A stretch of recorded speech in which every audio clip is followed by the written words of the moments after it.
పిల్లలు, మీకోసం ఈరోజు ఒక కథ చెప్తాను, వింటారా? అదే స్వర్గం చూసిన సాధువు కథ. అనగనగా ఒక రాజు ఉన్నాడు. ఆ రాజు చాలా మంచివాడు, కరుణగలవాడు. కానీ అతను అంత తెలివైనవాడు కాదు.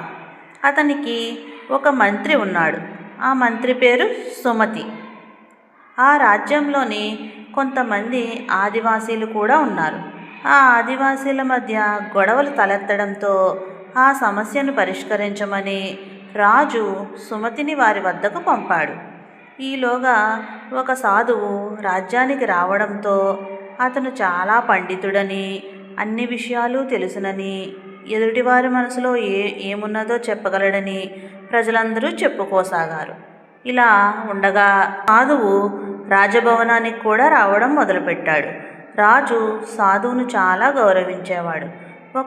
ఒకరోజు సాధువు రాజుతో ఇలా అన్నాడు: రాజా, ఇవాళ ఉదయం నేను ఈ శరీరం విడిచి మరో అద్భుత శరీరంలోని ప్రవేశించాను. స్వర్గానికి వెళ్ళాను. అక్కడ దేవతలంతా నా కోసం ఎదురు చూస్తున్నారు. వాళ్ళు నీ గురించి కూడా అడిగారు అని చెప్పాడు. దానికి రాజు నమ్మి ఎక్కువ సమయం సాధువుతోనే గడపడం మొదలుపెట్టాడు. దీనితో రాజ్య పరిపాలన అంతా నిర్లక్ష్యం అయ్యినదనమాట. కొద్ది రోజులు గడిచిన తర్వాత సుమతి రాజ్యానికి వచ్చాడు.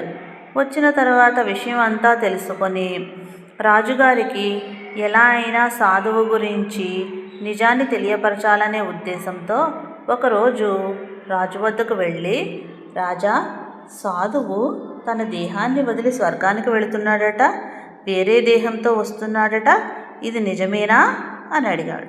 దానికి రాజు, నిజమే, కావాలంటే చూడు, ఇప్పుడు సాధువు తన గదిలోకి వెళ్ళి చాలాసేపటి తర్వాత వేరే దేహంతో వస్తాడు అని పలికాడు. అయితే దానిని మనం చూడాలంటే ఒక చిన్న పని చేద్దాం రాజా. ఏమిటంటే అది ఆయన సాధువు గారు ఉన్న గదిని మనం కాల్చివేద్దాం. అప్పుడు ఆయన ఏ శరీరంతో వచ్చాడో దానితో మన ముందు ప్రత్యక్షమవుతాడు. దానిని మనం చక్కగా వీక్షించవచ్చు కదా అని సుమతి పలికాడు. దానికి రాజు అంగీకరించి, సరే అలాగే చేద్దామని గదిని తగులుబెడతారు.